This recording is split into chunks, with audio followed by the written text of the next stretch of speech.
चुनाव आयोग की तरफ से जैसे ही कई राज्यों में एसआईआर की प्रक्रिया को शुरू करने की बात कही गई, वैसे ही जो तस्वीरें आप देख रहे हैं, इस तरीके की तस्वीरें निकलकर सामने आई। ये तस्वीरें हैं बंगाल बॉर्डर की, जो बॉर्डर लगता है बांग्लादेश से। लगभग 2217 किलोमीटर का बॉर्डर बंगाल और बांग्लादेश साझा करते हैं, जिसमें से लगभग 500 समथिंग किलोमीटर का बॉर्डर ऐसा जिस पर फेंसिंग अभी चल रही है। गृहमंत्री अमित शाह ने इस बारे में जिक्र भी किया था। ममता बनर्जी की बयानबाजी किस तरीके से एसआईआर को लेकर चल रही है, वो आप लगातार देख ही रहे हैं। देखिए, कुछ कड़ियों को आज जोड़ने की कोशिश करेंगे, किस तरीके से ममता बनर्जी ने अपने ही वोटर्स को बंगाल से भगाने का काम किया। चुनाव आयोग की तरफ से कहा गया था कि सिर्फ एसआईआर किया जाएगा, लेकिन ममता दीदी क्या कहती हैं? ममता दीदी कहती हैं कि बीजेपी आग से खेल रही है। एसआईआर के पीछे एनआरसी करवाने की साजिश है।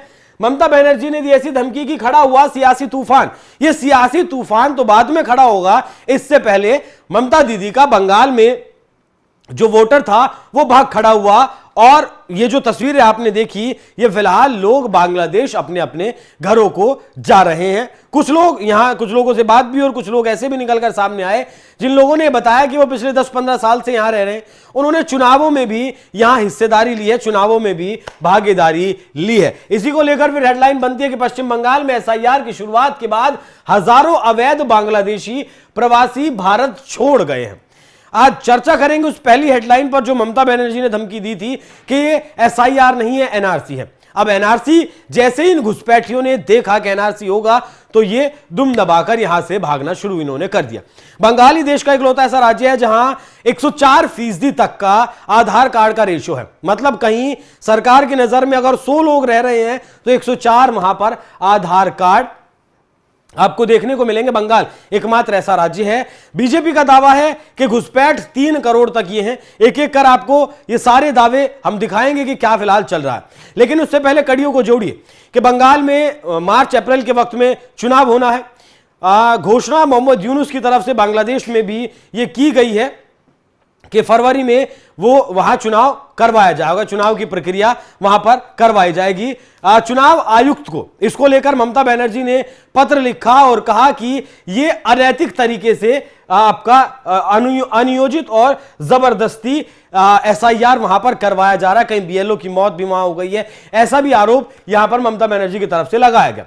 अब देखिए, चुनावी नतीजों को समझने की कोशिश करिए और जो टाइम है उस टाइम को समझने की कोशिश करिए। साथ ही समझने की कोशिश करिए कि अभी इसी महीने भारतीय सेना के द्वारा बंगाल की खाड़ी में युद्धाभ्यास किया गया। उससे पहले राजस्थान से लेकर सरक्रीक बॉर्डर, आपका गुजरात तक जो बॉर्डर लगता है पाकिस्तान से, वहां युद्धाभ्यास किया गया था। मतलब भारत सरकार ये जानती है कि भारत और बांग्लादेश के बीच बंगाल के रास्ते कुछ ना कुछ तो बड़ा होने वाला है, क्योंकि अभी दिल्ली में जो विस्फोटक पकड़ा गया उसके बारे में भी जानकारी यही निकलकर सामने आई कि ये बांग्लादेश से बंगाल और बंगाल से दिल्ली है। अगर आबादी की बात करें और जो चुनाव होना है, क्योंकि ममता दीदी का ऐसा मानना है, ऐसा सोचना है कि बिहार में एसआईआर हुआ, लगभग 65 लाख जो फर्जी, जो बोगस वोट थे वो कट गए और एनडीए, जबरदस्त एनडीए ने यहां पर वापसी की। हिंदू लगभग 70% है 2011 की जनगणना के मुताबिक, यह आंकड़े आपको बता रहा हूं।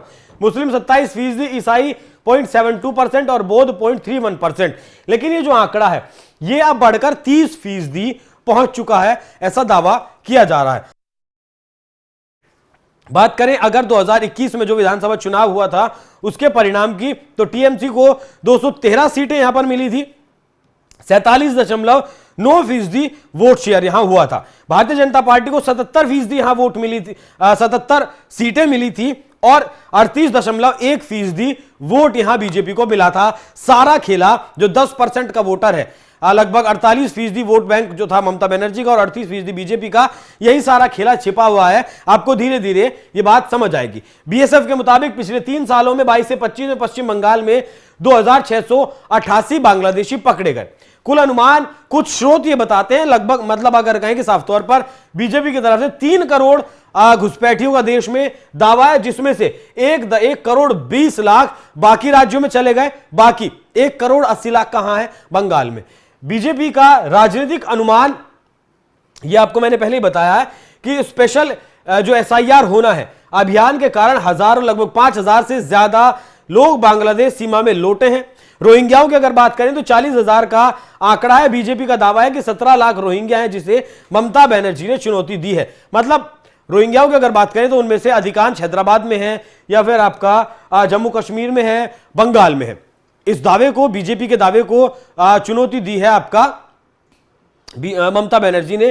तो ये रोहिंग्याओं का आंकड़ा है और ये बांग्लादेशियों का आंकड़ा है। अगला स्लाइड दिखाइएगा जरा, उसमें आपको तस्वीर साफ होगी किस तरीके से बीजेपी नेताओं के जो बयान है। अब एक बार अगर आप जो बांग्लादेश सीमा से सटे हुए जो जिले हैं उन पर अगर नजर डालें तो मतदाता संख्या में तेज वृद्धि वाले 10 जिलों में से 9 बांग्लादेश सीमा से लगे हैं। यह बात अपने आप में साफ करने के लिए काफी है कि बांग्लादेश से बंगाल में घुसपैठिए आते हैं।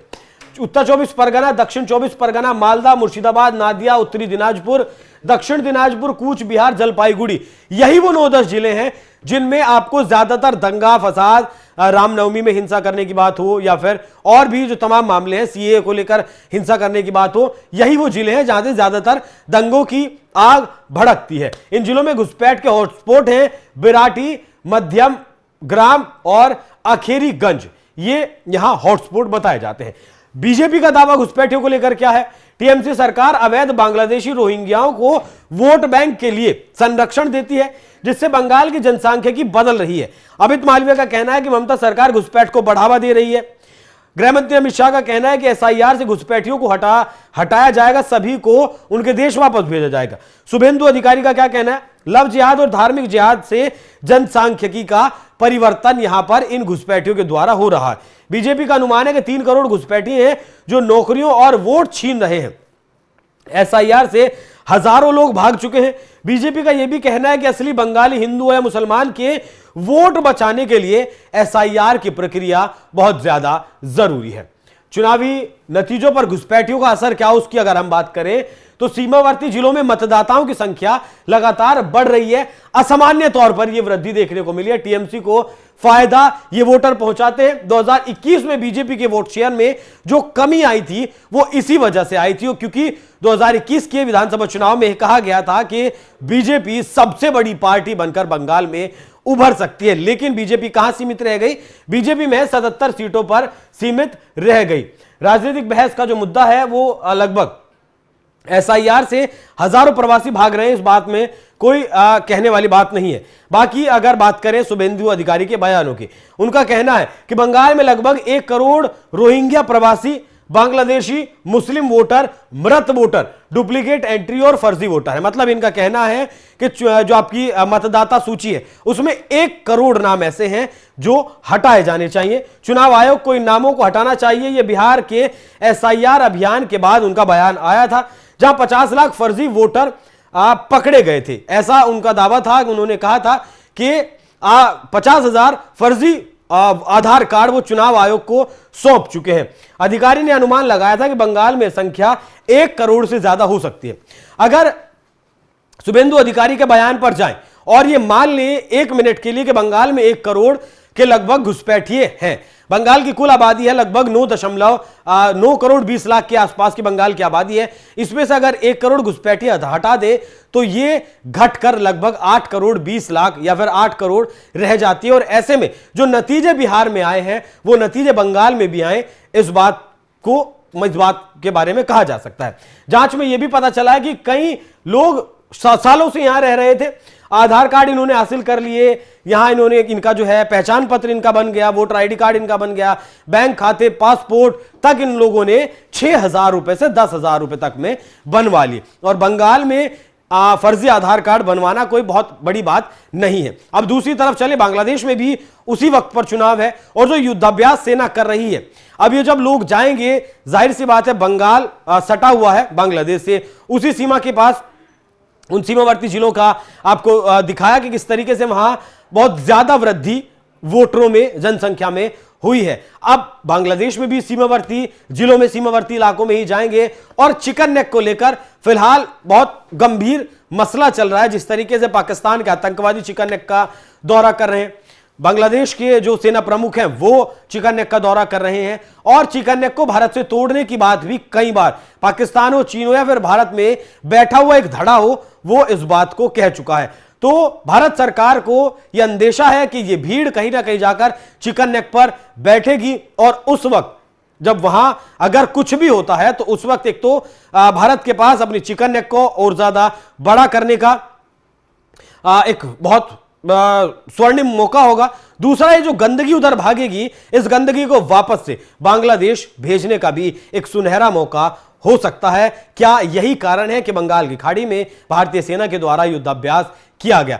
तो इसीलिए ममता दीदी की सांसें उखड़ी हुई हैं, सांसें फूली हुई हैं। वो नहीं चाहती कि किसी भी कीमत पर एसआईआर हो, लेकिन बंगाल में एसआईआर लगातार चल रहा है और बल्कि अब तो तेजी के साथ चल रहा है। बाकी देखना दिलचस्प होगा कि इस एसआईआर के बाद कितना आंकड़ा आता है जो बोगस वोटर बंगाल से हटाए जाते हैं।